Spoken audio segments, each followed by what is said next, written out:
Repeat after me, children. Everything you're about to hear on this podcast is completely improvised. Pay attention, please. Yes, thank you. The film title and director's names are kept, what, Sabrina? Secret, that's right. Good girl. From who, Rory? It's our guests and team. If you got your finger out of your nose, maybe you'd know that. And until when? Victoria? Heaven's sake, she's passed out in a puddle in the playground again. Look, I'll have to deal with this, and it's 2 minutes to the bell, so just work together, create a film, make it a box office smash hit, you'll all pass your SATs, and welcome to Class 6's episode of the Improvised Movie Director Podcast. Steve, stop sharpening that pencil, it's long enough, dear. Steve!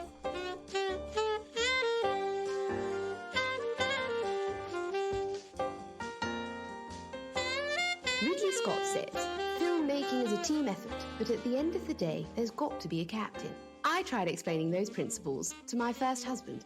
He just couldn't grasp it, which is why I needed to be the captain. He was rather clueless about the whole thing. Today's director is a fine captain indeed, and one I would gladly follow. Joined today by your friend and mine, Clarence Buckle, director of The Lion, the Witch and the Warhorse. Welcome, Clarence. Hello, salutations to you, Martina. How wonderful to see you. Oh, Clarence, we've been friends for such a long time, and every time I see you, I just feel such joy. Yes, I remember we first met at the Lambda in the late 60s, wasn't it? And I was studying with Kurt Douglas, and you and him had such a wonderful rapport. It was very magical to see. Oh, yes. Well, we're still friends now. I'd like to assure our listeners, and oh my gosh, those days at Lambda, rather wild, weren't they? We're a lot older and wiser now, Clarence. Yes, remember that day with the nettle tea? Oh, it got us rather fruity, didn't it? Oh, I've been fruity ever since. Well, Clarence, I had to have you on, and I know you're doing it as a bit of a favour for me because you are well sought after on the circuit at the moment. The Lion, the Witch and the Warhorse. Look, I don't like to have favourites, but it's one of the best things I've ever seen. Oh, thank you. Many people list it in their 100 films to see before you die, and quite frankly, I'm a modest chap. I feel it's probably only in the top 500. Oh, well, I've always appreciated your modesty, Clarence, but it's misplaced this time because this is wonderful. Obviously, I watched it the moment it came out. I loved it. But for our listeners who might not have seen it yet, what's it all about? Well, it starts in a country house in Surrey during the Second World War, and these lovely children are evacuated there by their mother and father. And once they arrive in the country house, the governess is very, very cruel and locks them in the understairs cupboard. Awful. You know, a governess can really make or break a childhood. That's what I experienced. And she was rather vile. Letitia, I did not like her at all. So, we've got the children that are evacuated. They're in a country house in Surrey. Wonderful location. It's World War II. What happens next?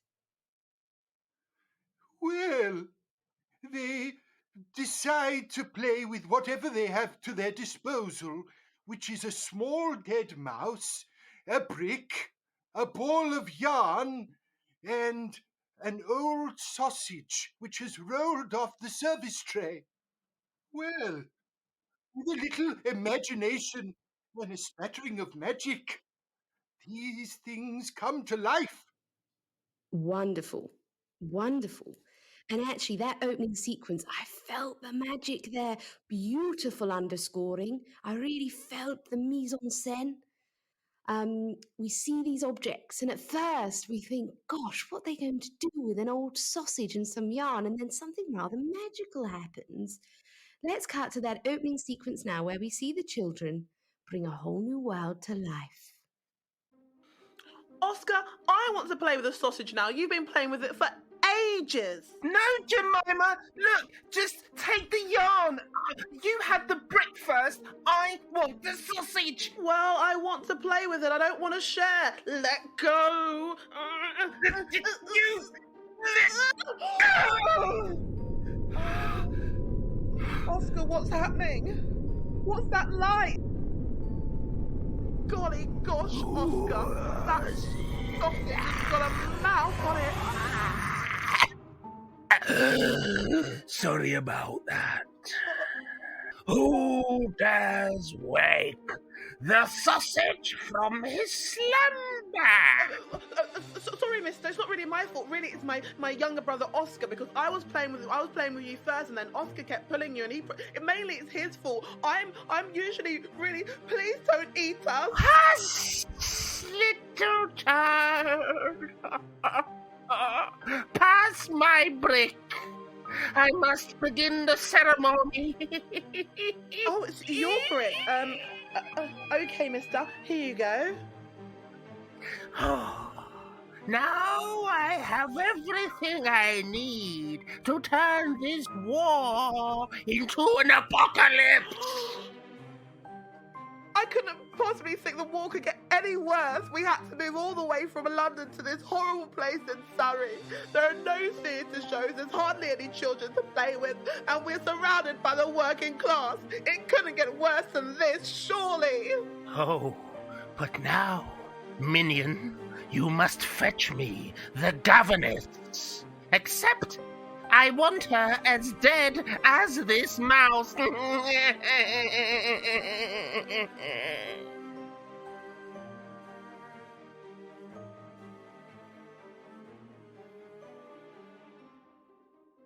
Well, Clarence, if you and I learnt anything at Lambda, it's never wake a sleeping sausage.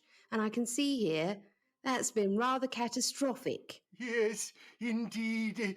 The actor who played the sausage eventually decided to live full-time as a sausage.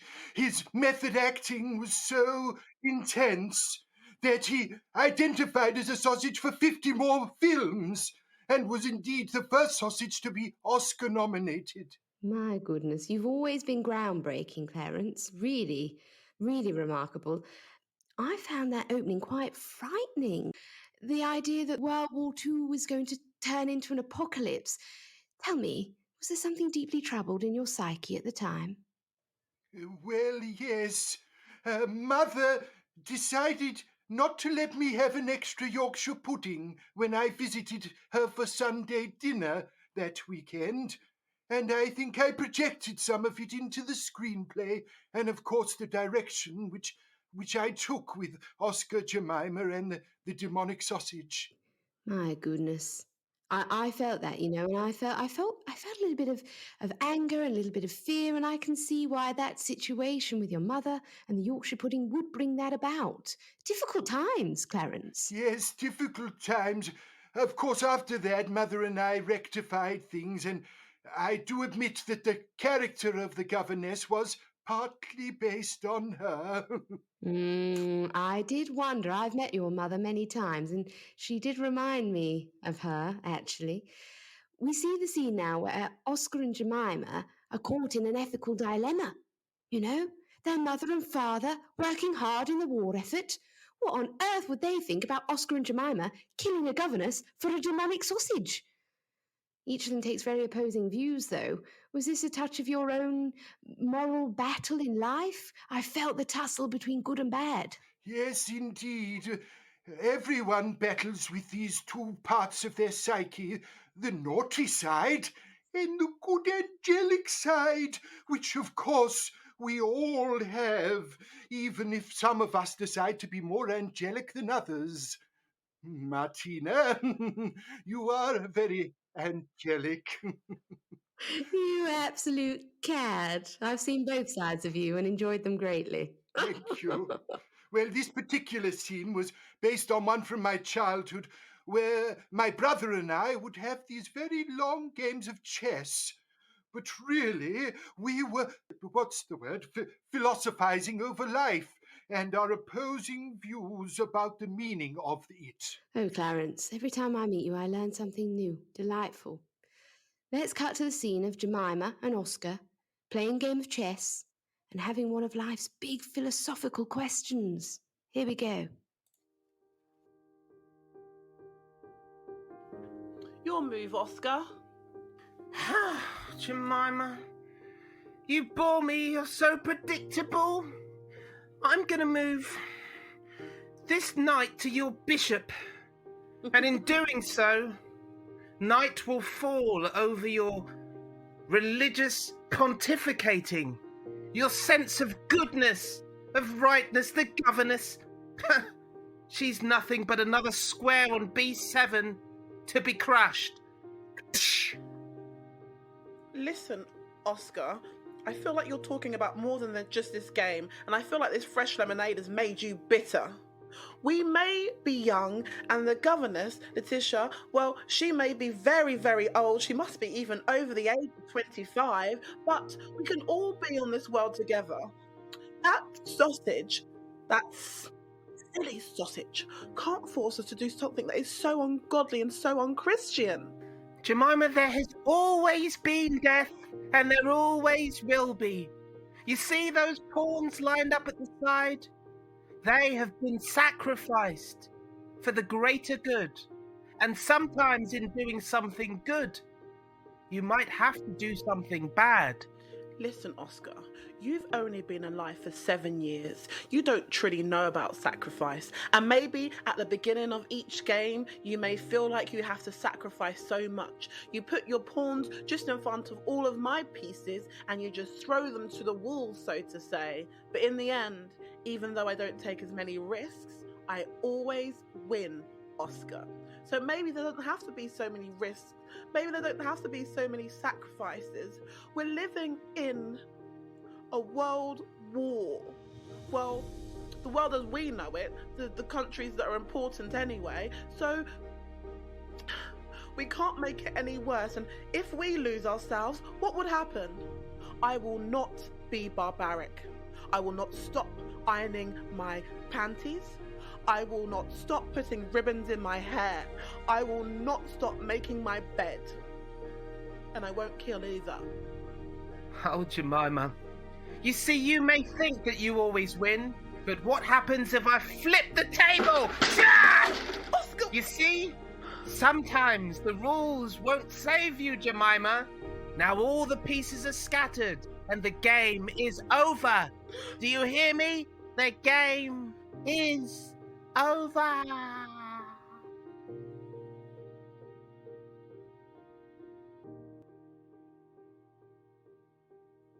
Clarence, that was really very chilling.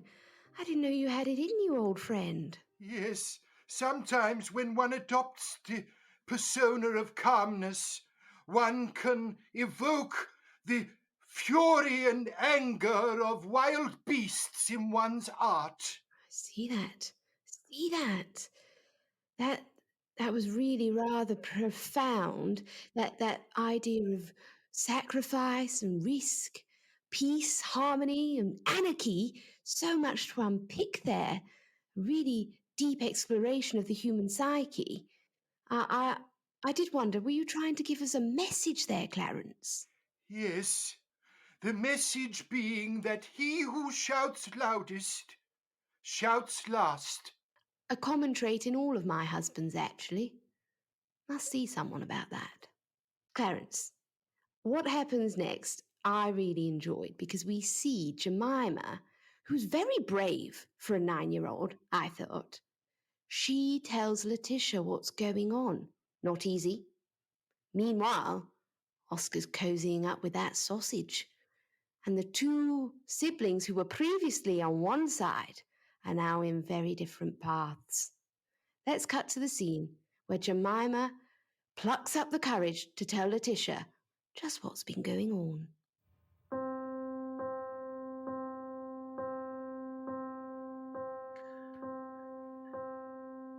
Governess? Yes? Governess, I have something very difficult to tell you. Oh, have you let the horse out of the stable again? No. Governess, you're in great danger. And not just from this terrible war that's happening, but from something closer to home, something in this house. Ooh, have you left the door open? Shall I catch a bath again? No, it's something much worse than a chill.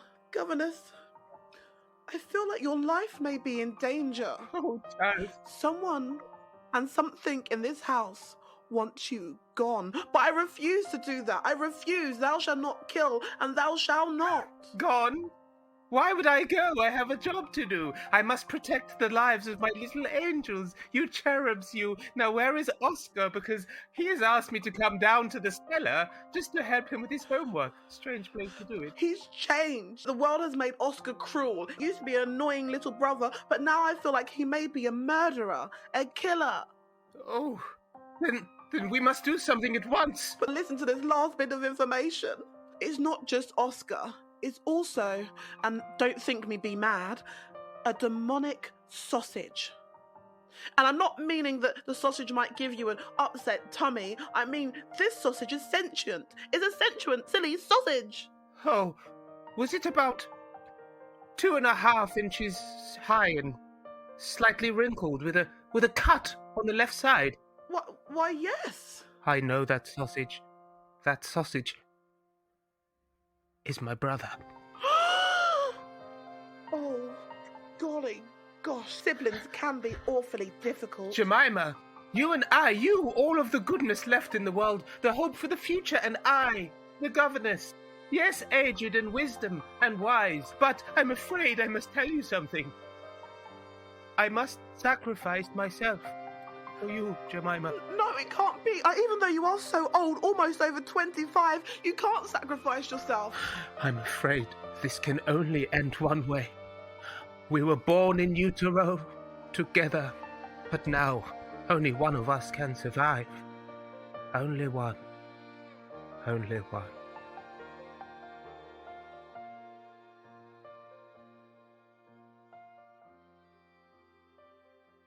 Oh my goodness. Clarence, I'm not often shocked, but that was a plot twist I did not see coming. Yes, I was very much influenced by those Shakespeare plays we studied at Lambda, with the siblings divided and then reunited through blood and destruction. Yes. And a wanton need to turn oneself into a sausage to disguise oneself, to commit atrocities to one's sister. Yes. I like the fact that he had a scar, and I saw the backstory there, the tussle, that sibling rivalry, and the fact that we see it playing out again with Oscar and Jemima. It makes me wonder, are you using this as a way of reconnecting with your family, Clarence? You said that your feelings to your mother have changed. Has it influenced how you feel towards your siblings? My siblings are very strange creatures. Of course, they sit in the House of Lords now, a place I would never deign to go. Of course, I've been approached for OBEs and knighthoods, but I'm not an establishment figure. I've always thought of myself as a fringe person, you know, Oh, yes. outside of the norm. Yes. And so I suppose my movie making is telling my siblings that what they did was very cruel. And the sausage they stole from my breakfast that November. Sorry. No, don't apologise for feeling, Clarence. That's all we have in this world. Emotion. It was such a juicy sausage. And he stole it away, my brother Terence. And he nibbled it up without a care for my feelings. And so I guess the next part of the film, which turns very dark, is indeed a representation of my feelings of frustration at Terence. Look, I remember when we used to go out on a jolly with Terence, and I never liked him, and I'm glad that you've had a chance to tell him how you feel, and I know it's dark, but I was into it. Let's cut to what happens next with the demonic sausage. Oh, Letitia!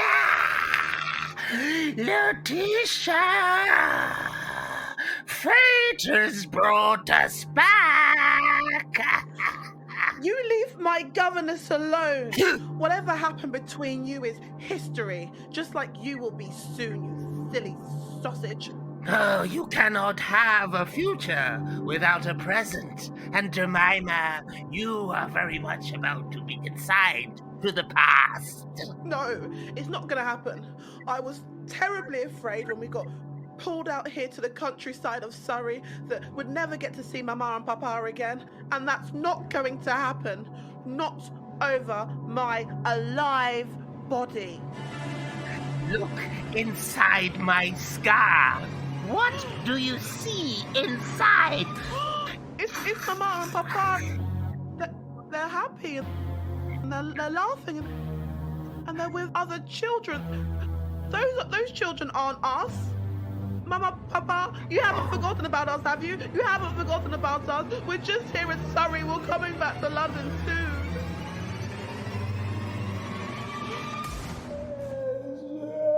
I'm happy not to be with Jemima anymore. Oh, yes, Oscar was such a pain. Oh, Jemima can be so precocious. I always knew it. Mama and Papa didn't send us away because of the war. They sent us away because I'm a rotten child that doesn't know their ABCs and their times tables. Maybe I deserve to go. Indeed. Just give in. Succumb, Jemima. Succumb. Sorry, Oscar. I tried to protect you, and even though it may be rude to you sometimes, I loved you so much. But maybe you'll be better off without me. Take me, sausage. Take me, sausage. Into the sky!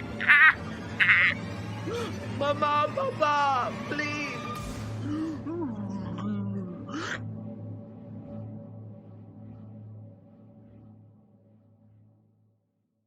My mother warned me that sausages could be all-consuming, and I see it. Yes, they're not just dangerous for their cholesterol-causing abilities, they're also mind-robbing meat sacks. My goodness.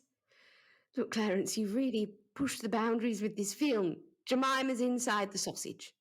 Oscar and Letitia are all that are left. I mean, it felt rather bleak at this point. Clarence, tell us, is there going to be a happy ending for Jemima and Oscar and Letitia? Or is that it? Sausage, scars and nothing more? Well, one may be forgiven for forgetting the lion, the witch, and the warhorse, which make the title of our film. And now, once inside the sausage, Jemima finds her magic abilities, which have been passed down through generation and generation. For Jemima is a good witch, like Glinda in The Wizard of Oz. Oh, my goodness. The only thing I've inherited is Granny's jewellery passed down from generation to generation. I wish I'd inherited magic. And all you've inherited is a seat in the House of Lords. I feel we've been shortchanged.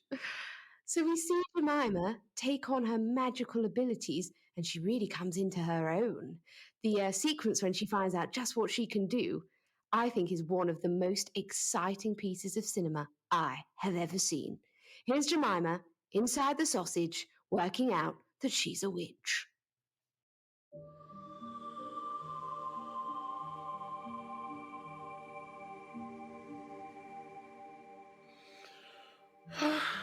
I've been walking around this new realm, dimension. Seems like something from one of our storybooks. What? Who are you? Oh, you look so cute. Stop doing that. You're tickling me. My name's Jemima. What's your name? Oh, I'm not quite sure what you're saying, so I know what. I'll just give you an anglicised name. I'll call you Bob. Oh, no, Bob. Oh, that's a little bit formal. We haven't been too well acquainted. Okay then, Robert. Robert, my name's Jemima, and I'm here because I'm a failure and I deserve to be punished.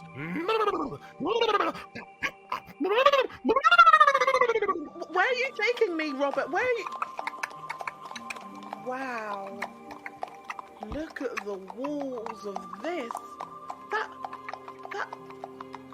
That scratching in the wall looks like me.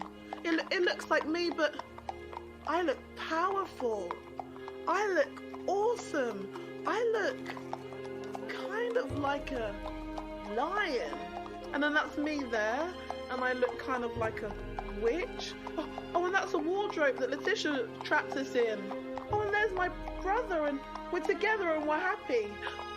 Robert, have you brought me to the future? Is this what's going to happen? Robert, I'm only a child. I can't be a witch. I can't be a lion.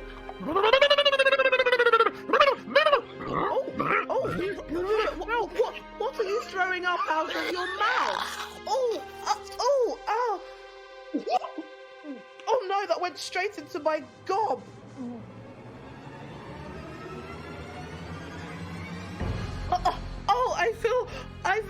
I feel different. Oh, Robert, I'm floating. Oh, Robert, my hair is growing into a mane. Oh wow, I've got magical powers and I seem to be part girl, part lion, and part witch. All of those things are me. I've got to be as brave as a lion, and I've got the wit and the cunning and the magical powers of a witch, and I'm going to use it to save my brother and save our relationship. The war may be happening, but we're going to be safe. Okay, I'll ride you. Off we go to save my brother from that sausage.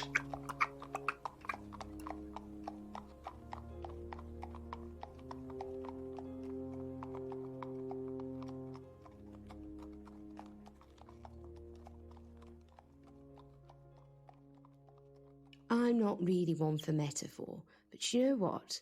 I felt like a lion and a witch once I saw that, and I thought you've inspired women all over the world to realise that they can be the heroes. They can slay the sausages. I felt really empowered. Thank you.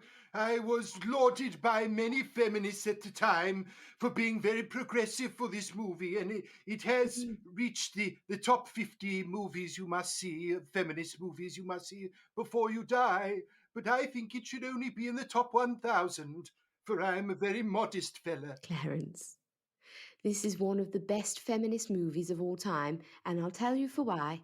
The closing sequence of this film made me want to slay the patriarchy one sausage at a time. It was rather the spectacle.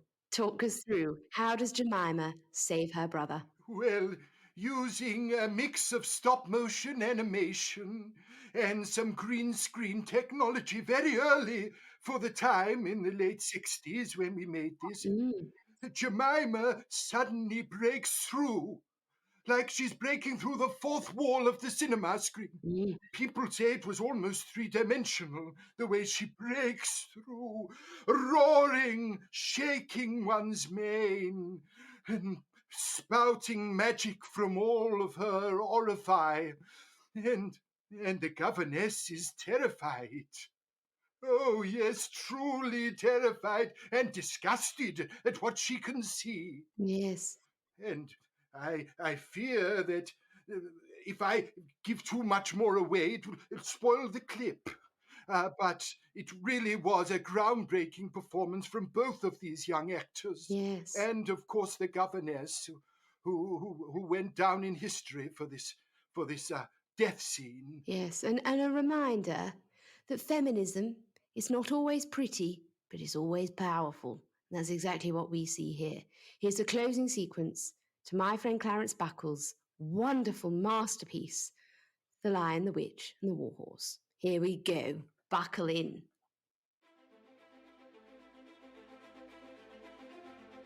Bow down, governess! I shall crush you and your kind for good. No! It is I, Jemima, and I may look different. You can see my hair is long as the mane of a lion, and you can feel my power. Oscar, We may seem like different sides of a coin, but you're still my brother. And governess, I can see that you're weeping because it's such a mess and all the power is coming out from all of my orifices. But I've decided that sometimes for change to happen, it needs to get a little bit messy. And you silly sausage, listen here. You think you should just be in charge, but no, I have a voice. Bow down to my brilliance and let us coexist, or you will be quashed. What is your decision? I'm conflicted.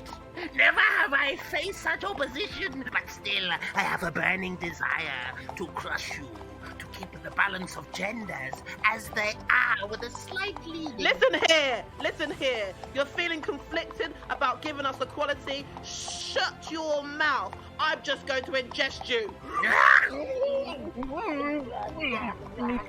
Stop sitting on the fence. You will not quash our brilliance. Stop turning my brother into your evil ways. We can all live on this world.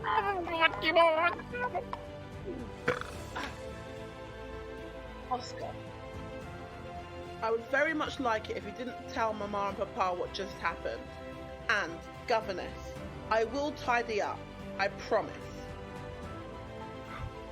Oh, Jemima, you have broken through the barriers.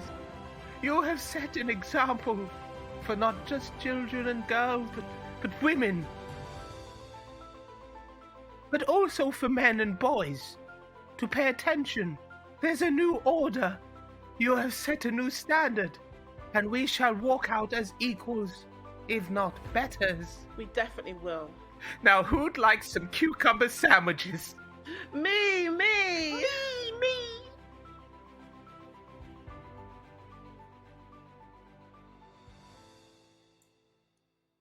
If there isn't anything better than a good finale.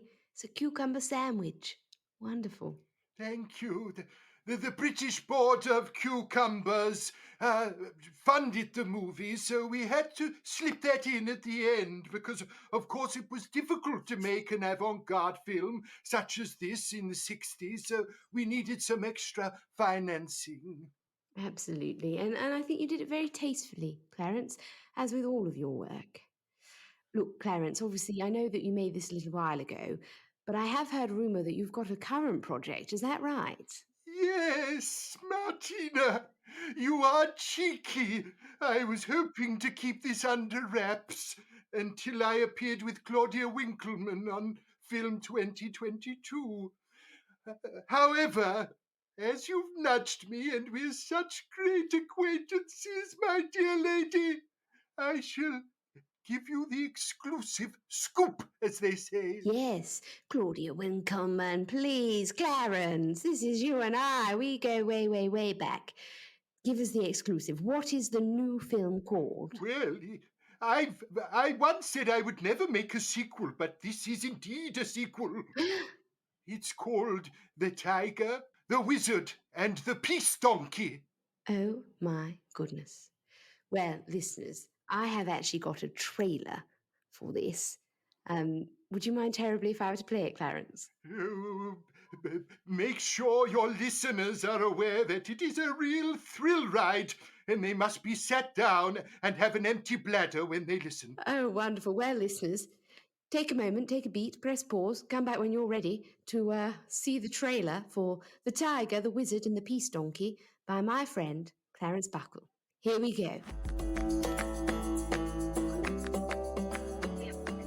Hey, Wizard, is that a tiger? What we get with a tiger here? I'm hungry. We got some food? You got some food in there? Listen here. You're right. I am a tiger. Never question the presence of a tiger. If you feel like things aren't that great, it's because there's not a tiger present. You, donkey, needs to calm down. We've got a big adventure on our hands, but not before we have some cucumber sandwiches. Oh, I hate cucumber sandwiches. Why can't we have some sausage? I love me some sausage. You haven't tried the cucumber sandwich until you've tried this cucumber sandwich. Just let it go down. Oh, give me that here. Now that is a tasty cucumber. Now let's go and rip some shit up. Oh, yeah. Hee-haw, mother effers. This production was brought to you by the BBC, the British Cucumber Corporation. Oh my word, Clarence, I can't wait. Thank you. Well, I was wondering if you would be my +1 for the premiere at Leicester Square. It would be my absolute delight. Let's go for a cucumber sandwich beforehand, for all time's sake. Marvellous. I'll make sure they cut off the crusts like you enjoy the most. Clarence, thank you so much for joining us today and for giving us the scoop over Claudia. I do appreciate it. It's been an absolute delight to have you on. Now tell me, do you have any final words of wisdom for our listeners? Oh, my dear Martina, when one is eating a sausage and one bites a gristly part, then imitate the action of the lion and roar and demand a better quality of sausage from one's butcher. Wonderful. Always demand better. That's a very good piece of advice. Thank you, Clarence, and I can't wait for your premiere. Thank you incredibly so for having me on.